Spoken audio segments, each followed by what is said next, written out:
Selamun aleyküm. Bugün miladi 24 Temmuz 2022 Pazar, Hicri 25 Zilhicce 1443. Günün ayeti. Sonunda ona iman ettiler. Biz de onları bir süreye kadar yararlandırdık. Günün hadisi. Kim bir ayıp görür ve onu örterse diri diri gömülmüş bir kızı ihya etmiş gibi olur.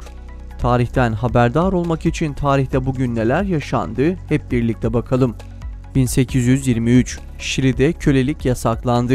Köleliğin en çok can yaktığı coğrafyaların başında gelen Latin Amerika'da köleliğin kalkması da bedel ödenen mücadeleler sonrası mümkün olabilmişti.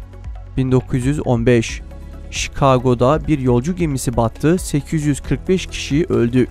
1923 Türkiye'nin bugünkü sınırlarını çizen ve Ankara hükümetinin Türkiye'nin hükümeti olarak uluslararası alanda tanınmasında kritik rol oynayan Lozan Barış Antlaşması imzalandı.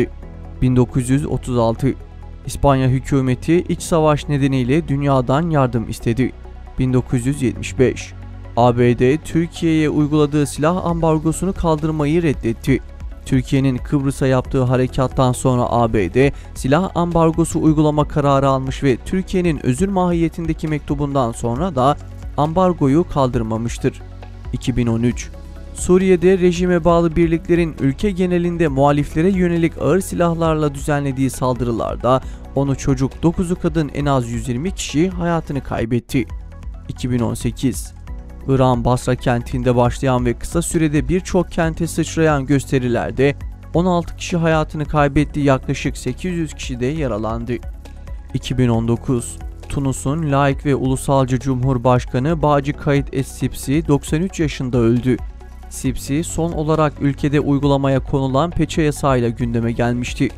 Ülkelerini demir yumrukla yöneten ve İslam'la uğraşan Sipsi ve benzeri kuklalar hiçbir zaman rahmetle anılmayacaktı. 2020 Ayasofya Müzesi, Ayasofya Camii olarak 86 yıl sonra tekrar açıldı.